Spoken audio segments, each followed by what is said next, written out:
The restaurant felt different. That night, not because of the soft lighting or the quiet hum of conversation, but because of the empty chair across from Michael's table. He checked his phone again, 7:47 p.m. She was 47 minutes late. Michael Chen had never been good at first dates, let alone blind dates. At 32, he'd nearly given up on the whole idea of romance orchestrated by well-meaning friends. But his sister Rebecca had been insistent. "Just one dinner," she'd pleaded. "Emma is wonderful." "You'll see." So here he sat, nursing his second glass of water, feeling the familiar sting of disappointment settle into his chest like an old friend. The waiter approached for the third time, sympathy etched across his young face. "Sir, can I get you anything else while you wait?" "I'm fine, thank you," Michael replied, forcing a smile that didn't reach his eyes. He wasn't fine. He was embarrassed. The couple at the next table had already glanced his way twice, their expressions a mixture of pity and curiosity. He could almost hear their thoughts. Poor guy got stood up. His phone buzzed, finally. But it wasn't from Emma. It was Rebecca. "Give her a chance. She's worth the wait, I promise." Michael typed back quickly. "It's been almost an hour. I think the message is pretty clear." As he hit send, he noticed the older woman 2 tables over watching him. She had kind eyes, the sort that had seen enough of life to recognize heartbreak in its many forms. She raised her coffee cup slightly, a small gesture of solidarity, and Michael found himself oddly comforted. By 8 o'clock, he'd decided to leave. He signaled for the check, ready to put this failed evening behind him and return to the safety of his apartment, his cat, and his carefully constructed solitude. He was just reaching for his wallet when the restaurant door burst open. A woman stumbled in, and stumbled was the only word for it. Her dark hair had escaped whatever style she'd attempted, falling in disheveled waves around her flushed face. Her blouse, which might have been cream-colored that morning, was streaked with dirt. One knee of her jeans was torn, revealing a nasty scrape beneath. She was breathing hard, her eyes scanning the restaurant with desperate urgency. When her gaze landed on him, recognition flashed across her features. "Michael?" she gasped.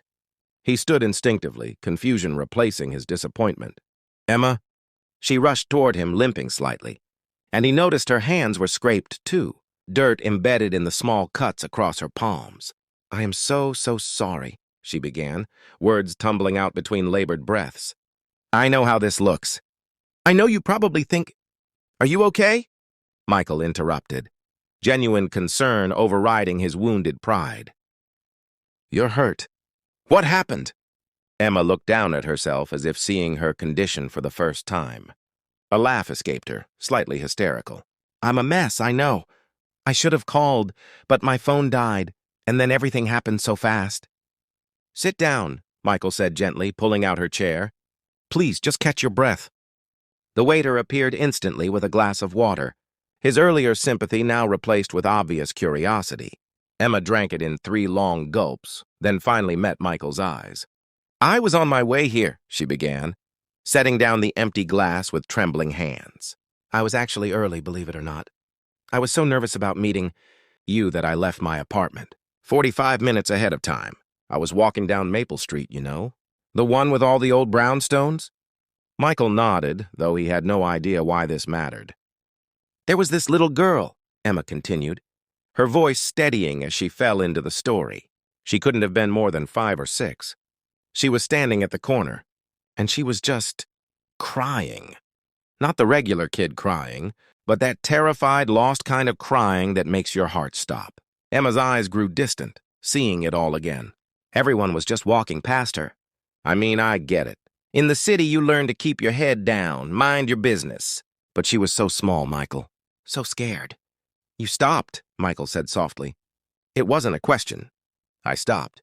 I asked her if she was okay, if she knew where her mom was.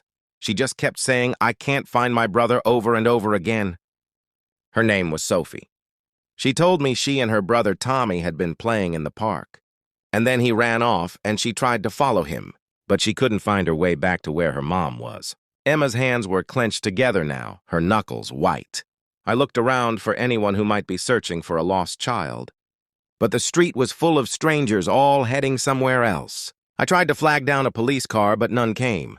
My phone was at 20% battery, and I knew I should call someone, call you. But this little girl was panicking, and I just thought I'd help her find her brother quickly. Then I'd make it here. Michael leaned forward, completely absorbed now. The restaurant, the other diners, the wasted hour, all of it had faded away. We searched that park, Emma said, a slight smile breaking through despite everything. Sophie held my hand so tight. We called for Tommy. We looked behind every tree, every bench. 20 minutes passed, then 30. My phone died. I knew I was missing our date, but how could I leave her? She was 6 years old and terrified. You couldn't, Michael agreed, feeling something shift in his chest. Finally, we found him. He'd wandered into this ravine area, you know, that little valley in Riverside Park? He'd slipped trying to climb down and twisted his ankle. He was crying, couldn't get back up the slope. Sophie started crying too when she saw him, just relief pouring out of her. Emma touched her torn knee gingerly. I got them both out, but that's how I got this.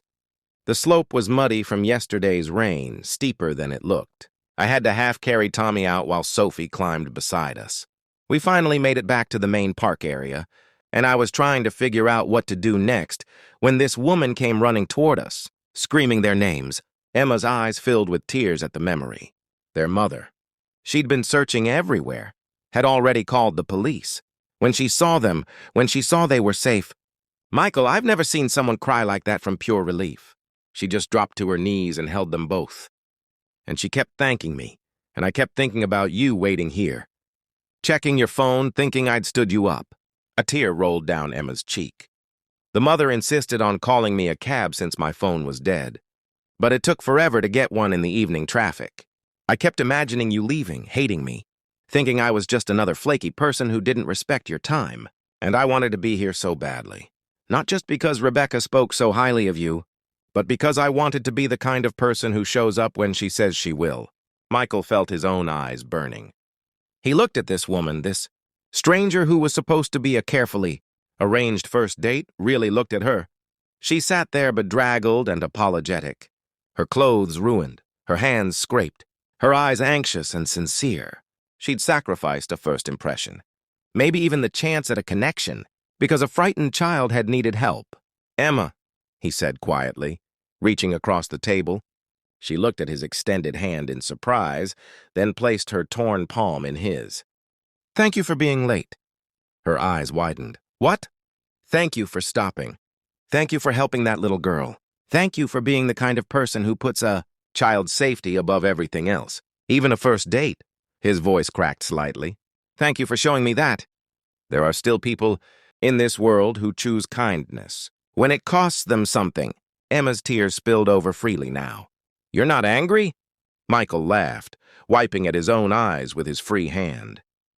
Angry? I've been sitting here for an hour feeling sorry for myself, convinced I'd been rejected by someone I'd never even met. I was ready to give up, to go home and tell my sister she was wrong about people being worth the effort. And then you walk in looking like you've been through a war, and you give me the most incredible reason anyone could have for being late. He squeezed her hand gently, careful of the cuts. You didn't just help those kids, Emma. You helped me, too. You reminded me that there's still good in the world, that there are still people worth knowing.